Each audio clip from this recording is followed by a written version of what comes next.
Hello, ladies and gentlemen. We're back for another Hour of Devastation draft. I really love this set. It's fantastic. Lots of different strategies you can do here. Um, Check out the other draft videos if you haven't so far. Lots of really cool matches and a bunch of different archetypes you can do. And they're all fairly even. Like you can play aggro, you can play control, you can play ramp. Open one of probably the worst rares in the set. Bloodwater Entity is very fun and good card, but I don't want to start off a draft with it. So I'm going to default to what I think is the best common in the set, Ambuscade. And then we'll also note that we're probably not going to get a green card. Well, we're not going to get a green card that matters back here. But we could get Oketra's Avenger, and I don't know, not much else for us. This is probably the second best card. Well, Bloodwater Entity is probably on par with Ambuscade, but not quite. Okay, this pack's pretty good. So as far as uncommons go, the person took the rare. We could take Magmaroth, which I've been pretty impressed with, although I've only played it in blue-red decks where you have a higher spell count. It does seem good with Ambuscade. Steward of Solidarity sticks out to me as probably the pick. White-green is pretty aggressive, has high-quality creatures, and the colors pair together very well. I could also take Torment of Venom, which is just a solid removal spell. And then also note there are a couple deserts here. Aerial Guide, which if you've seen any of my other videos, you might know that I value Aerial Guide very highly. But I think I want to try out Steward of Solidarity, just get this premium 2-drop. One of the best 2-drops in the set. For those of you who don't know, it can exert itself and tap itself to create a 1/1 warrior with vigilance, which can take over the late game pretty easily. Here, I'm noticing that there are a lot of white cards. Unraveling Mummy is strong, but may not be the pick for us. Leaning towards maybe Harrier Naga. Puncturing Blow is probably the best card in the pack. There's also a Desert, which is nice, but I kind of like the Harrier Naga, and maybe we'll just go for a creature deck and get paid off or something like that. But I think Harrier Naga is about on the power level as Aven. Obviously, it doesn't do as much, but it does come down earlier, and I do want creatures to go with my Ambuscade, so I also want to stake a claim and say that, hey, I'm drafting green, stay out of my colors. Here, in Endless Sands, I don't know that this does enough to justify it in most decks. Manticore Eternal is very strong, and Disposal Mummy, unfortunately, is the only white card in the pack, so not really shifting into different colors for anything here. I'm between another Harrier Naga and the Desert. Can't speak today. And I think I just want the green Desert.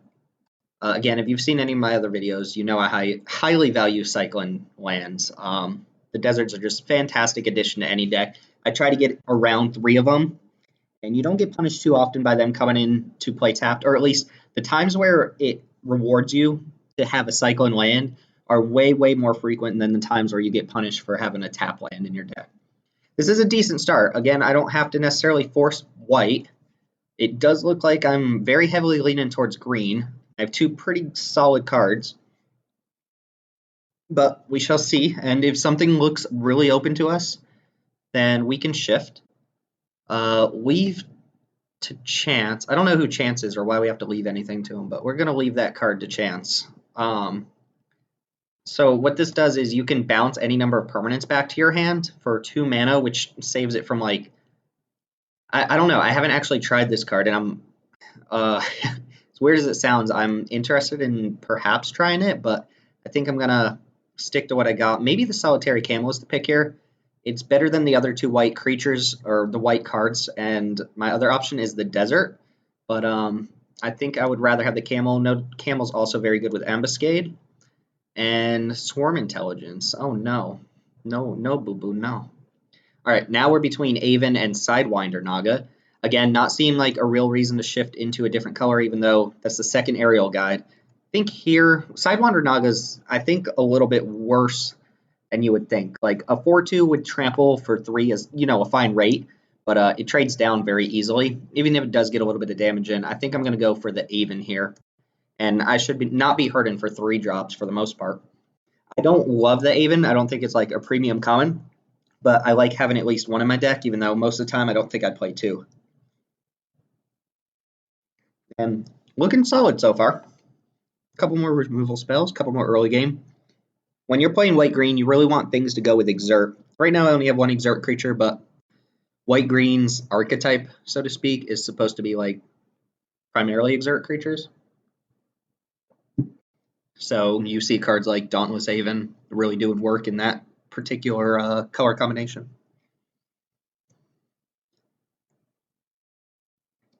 And I'm not going to kick myself too much over passing 2 aerial guides. Okay, so here we have another shot at a desert. Frilled Sandwall is a decent little 1-drop. It doesn't fall off as late as most 1/1s do. This is actually going pretty late. This card's good. So black and green, pretty open here. But I'm not playing black currently. I think I'm going to take the Hippo and kind of like solidify my top end here and then prioritize, early game plays. I do like having one of these. Again, it's a card that looks a little bit more impressive than it actually is. Here's a nice payoff for being green-white. So I've had this card played against me a couple times, and it can be a huge blowout.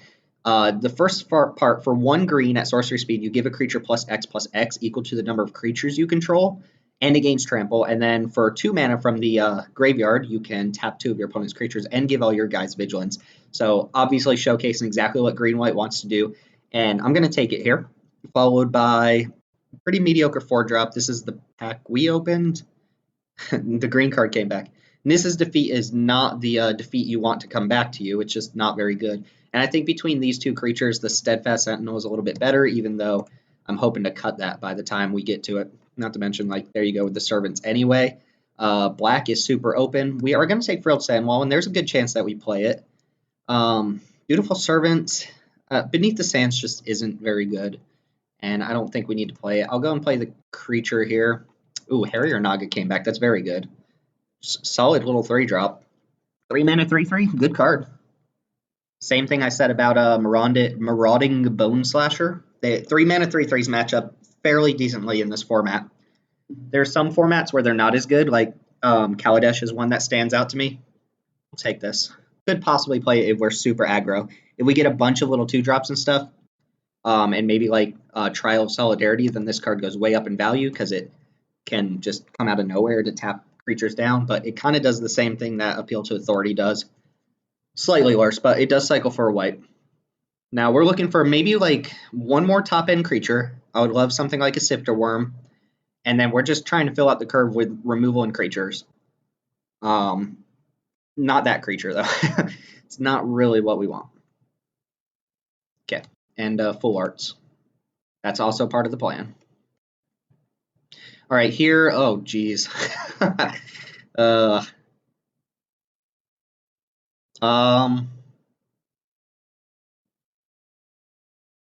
All right, so obviously, if I was like at a Pro Tour or something, I would take Oketra's Avenger.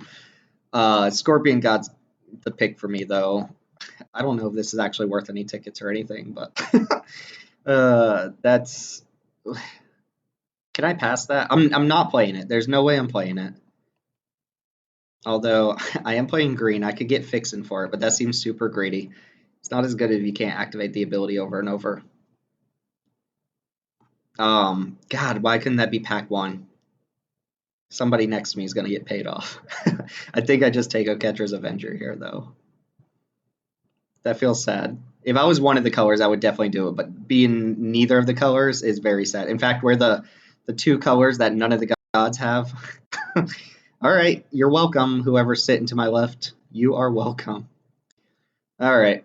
Unfortunately, we didn't get past some. The karma did not pay off for us, but we've got decent picks here. We've got Act, Aven, Feral Prowler, which is a good card, Oketra's Avenger, and then these 2 little dirtily guys. But we're going to take another Avenger here.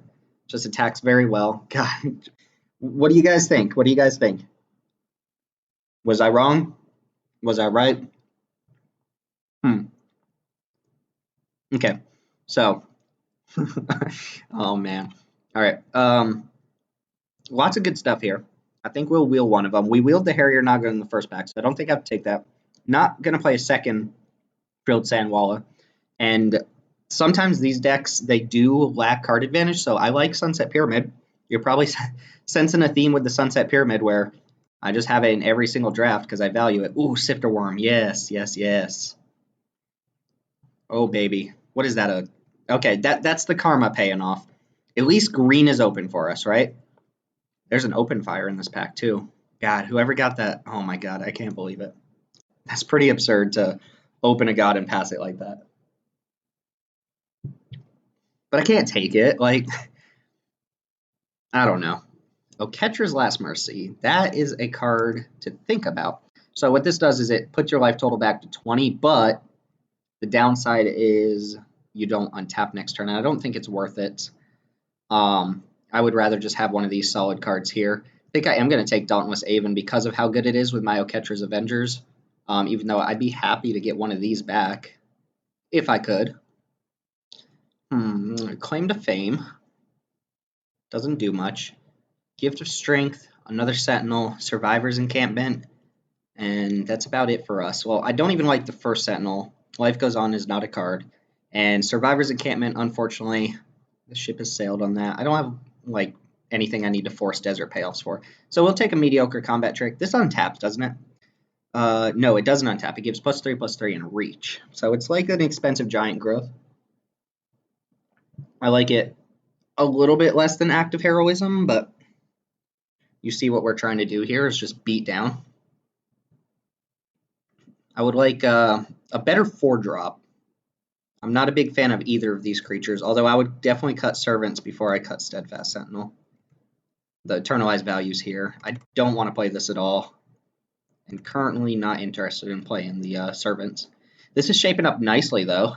Again, I need a few more removal spells, but the removal spells in Hour of Devastation are good enough that people just snipe them up early. Here, just nothing for us. Disposal Mummy, Inferno Jet. I did use Inferno Jet to win a game last time I drafted. All the Manoliths to make you regret your decision to not take, whatchamacallit, the Scorpion God. That would happen, right? Draft green, white, pack 2, Scorpion God. It's just, okay, so if it was like one of the other gods, maybe, because like their passive abilities are very good just in general, but the Scorpion God's passive ability to draw cards whenever a creature with a -1 counter on it dies is just not a thing that's going to come up. Ooh, very happy to pick up this desert here. Imminent Doom. There's a thing with Hour of Devastation where someone will always open Imminent Doom, no matter what. It'll always happen. Sometimes they'll be foil.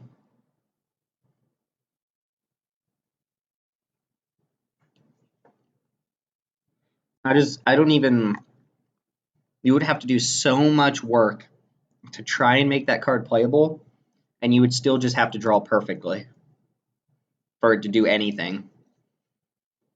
Now, if it would be too good, though, if it said equal to or less than. It would be too good, right? Definitely. Ooh, look at all these aggressive blue cards. Now, there's no way I'm playing another Jair's Renunciation, so I don't think I lose a lot here by taking one of the other 2 cards, and then who knows, you splash for a blue card, right? This is probably better in my deck, but if I end up like absolutely needing removal, then I could see Unquenchable Thirst being in this deck. So we'll put it in the sideboard, but I don't anticipate playing any blue cards here. Give me, oh, no, it's too late to get another Ambuscade, but oh well. Still looking decent here. Fraying Sanity. Not today. Do I want another Aven or do I want a Sidewinder Naga? Probably the Sidewinder at this point. The more early game creatures, the better. Another Hippo or another Camel? That's interesting. I think, well, I don't want to add another 6-drop to my deck. This I think is fine. So probably just the Camel. So many 3-drops. Not a big fan of the second Sandwalla. To be fair, I'm not a huge fan of the second Solitary Camel either. I don't know. Again, maybe Manolith comes in handy if I need to, like, absolutely have to have Unquenchable Thirst for some reason. Perfect. All right. Well, there's our 3 Cyclone Deserts. It is a shame that none of them are white, but that doesn't really matter. All right, pack 3, Dispossess, perfect, just what we wanted. Oketra's Attendant. Top Crop Elite, I think, is exactly what we want for this deck, although start to finish is tempting as well, and then there's Oketra's Attendant. I don't think I'm going to have an easy splash, so I think I'm between Elite and Attendant, and I think with there being 2 Elites in this pack, I can probably get one back, although that's not definite, and Attendant's already a pretty strong card. Plus, I have more likely to pick up one of these. I think I'm going to go with the Attendant. Just look at the rest of the pack real quick. Start to finish would be the pick if I had an easy splash, but I don't. And then there's Anointer Priest, Sacred Cat, and Cultivator, which are all pretty medium, low cards. So, Attendant it is. Ooh, Devoted Cropmate is good. This pack's strong for us. Fanbearer, Hooded Brawler, Devoted Cropmate. We have decent number of 2-drops. This card is not amazing, but it is strong. There's also Magma Spray in this pack. This pack's good for a lot of different people. Maybe I just want Fanbearer. It's definitely between these two. Sorry, Hooded Brawler. And what's this get back? A converted mana costs 2 or less. I have 1, 2, 3 creatures that can currently get back. 4. Fanbearer is just solid, though. And this is a higher quality 3-drop than like Solitary Camel, so there's also Hooded Brawler, but not going to take that. I think I'm going to go with Fanbearer. Yeah. As good as this card looks, it's not going to be amazing in my deck. I don't have like a slew of 1 and 2 drops. Ooh, here are some options. Lots of options.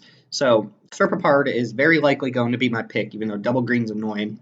Manglehorn can be all right. Vitalist is...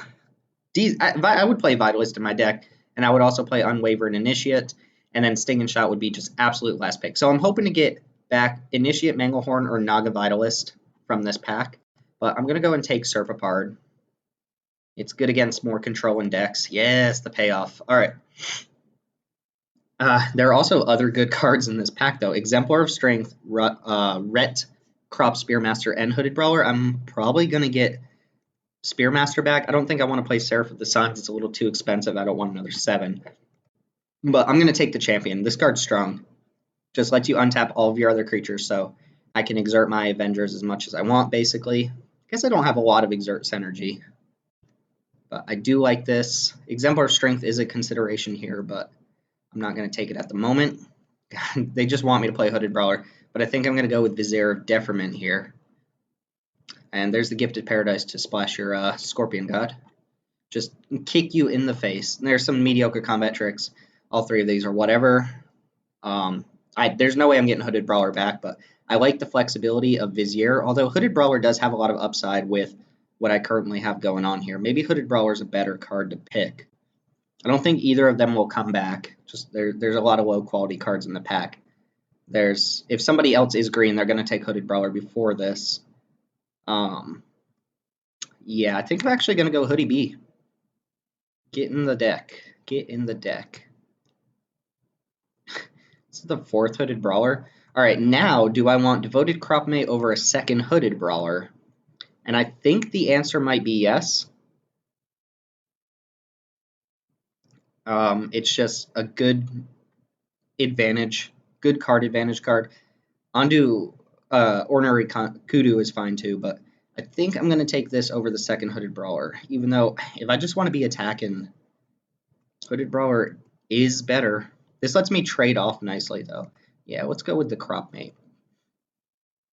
Watchful Naga is nice. Destined to Lead would be a game ender. Again, if I had a way to splash black here, without going too far into it, that'd be one thing, but... and a Bitterblade Warrior, sweet. Nice little 2-drop. We got back all 3 of those mediocre cards I mentioned. I think out of all of them, I'm not likely to play any of them, but we'll go with... I don't know. They're all pretty bad. Sacred Cat. Are you what I've always wanted, Sacred Cat? Shed Weakness might be playable since we're low on removal. Unfortunately, Manglehorn is the card we got back from this pack, but it is a nice sideboard option to have. Seraph of the Suns, probably not today. Maybe against a really grindy deck, and then, yeah, we got some pretty mediocre green cards back here. So green was definitely open, but we got what we could. We couldn't grab everything, of course. Gonna end up cutting a couple of these 3-drops. Deck looks solid. It is lacking removal, which tends to be a problem with me, but we started with Ambuscade, right? Haze of Pollen I'm going to actually take here. It's a good sideboard card against things like Overcome and I don't know. It's not a good sideboard card against Insult to Injury. Don't do that.